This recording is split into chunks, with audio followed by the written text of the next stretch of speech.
Sapa. English में इस शब्द का मतलब होता है टाउन ऑफ सैंड। क्योंकि ये चाइना बॉर्डर के बहुत पास है, कोविड से पहले यहाँ पे चाइनीज़ टूरिस्ट बहुत ज़्यादा आते थे। सापा वियतनाम के नॉर्दर्न पार्ट में आता है और इसको फ्रेंच लोगों ने अपने एल्प्स माउंटेन की तरह डेवलप करा था। क्योंकि मैं उत्तराखंड से आता हूँ, मेरे लिए यहाँ पे देखने लायक बहुत कुछ नया नहीं था।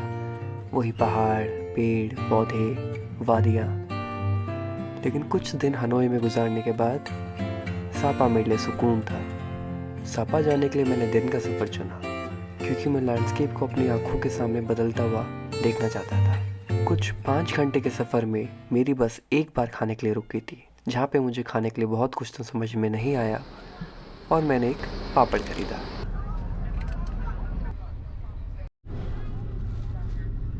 प्लेन एरिया से पहाड़ दिखना शुरू हुए। पहाड़ दिखने के बाद हमारी बस पहाड़ पे चलने लगी और उसके बाद मुझे रियलाइज़ हुआ कि अगर मैं ये सफ़र में रात को तय करता तो मैं लैंडस्केप मिस कर जाता।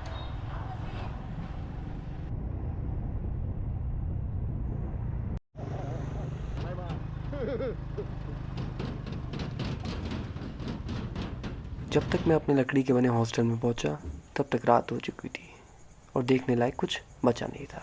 तो मैंने अगले दिन के लिए ट्रैकिंग का अपना प्रोग्राम फिक्स करके सोने चले गया।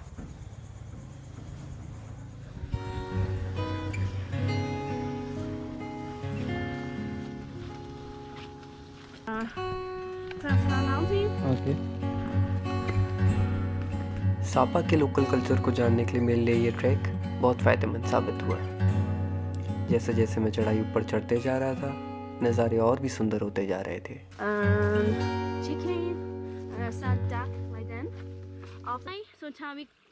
Okay, your own house. Okay, interesting. Watch out, this one. That's coming to you, area.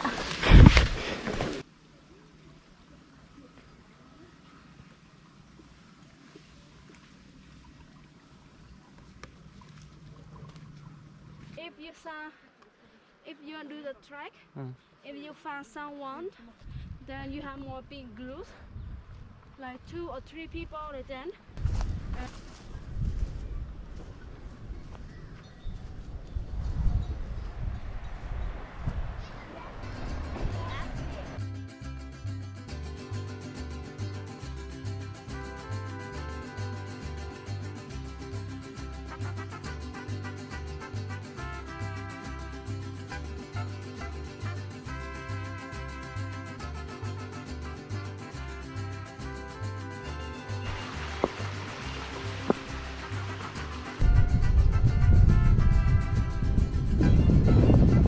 मुझे ये जगह इसी मौसम में इतनी सुंदर लग रही थी, लेकिन मेरी गाइड ने मुझे बताया कि यहाँ आने का सबसे अच्छा समय जून और जुलाई है।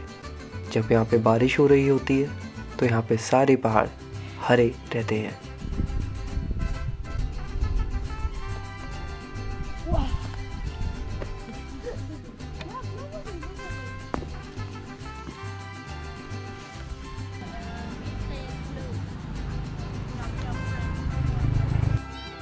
आ जाओ।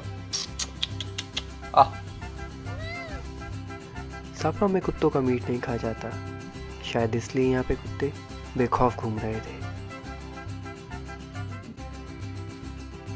ट्रैकिंग के टाइम मेरी गाइड ने मुझे बताया कि यहाँ पे जिसके पास जितनी ज़्यादा भैंस होती हैं वो उतना ज़्यादा अमीर माना जाता है। यहाँ आने के बाद मुझे एक और इंटरेस्टिंग चीज़ पता चली कि यहाँ पे दूध नहीं पिया जाता।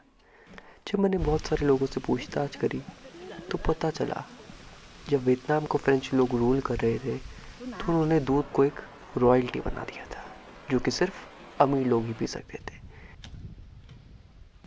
शायद इसी रीज़न से वियतनाम में आज भी ब्लैक टी और ब्लैक कॉफ़ी ही फेमस है।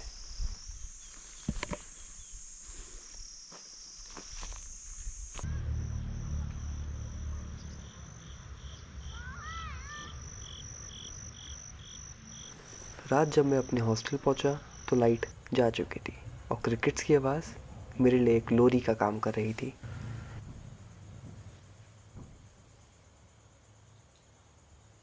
एक नई सुबह और मैं वापस निकल गया था ट्रैक पे। लेकिन इस बार बिना किसी गाइड के।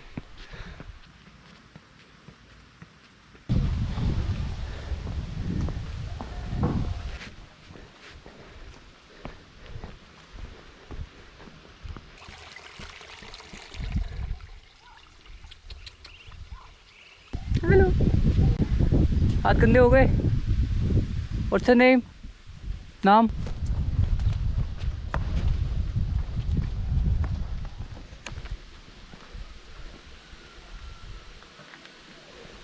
हेलो। हेलो। सापा? Here?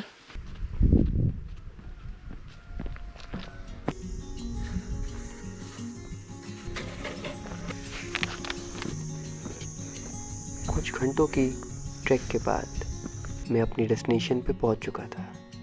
सबसे अच्छी बात, यहाँ पे मेरे अलावा और कोई भी नहीं था।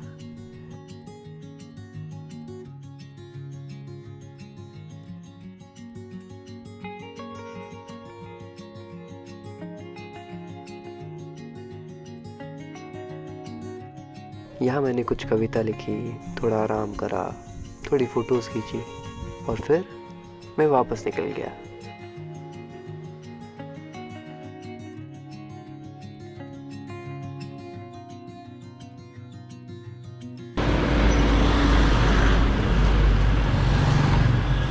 सापा शहर में वो सब कुछ है जो आप पैसों से खरीद सकते हैं।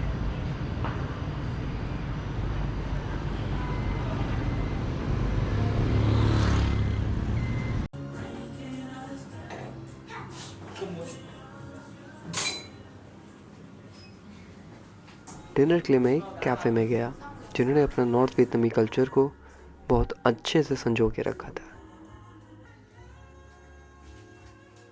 और माइन्यूट चीज़ों पे भी काम करा था।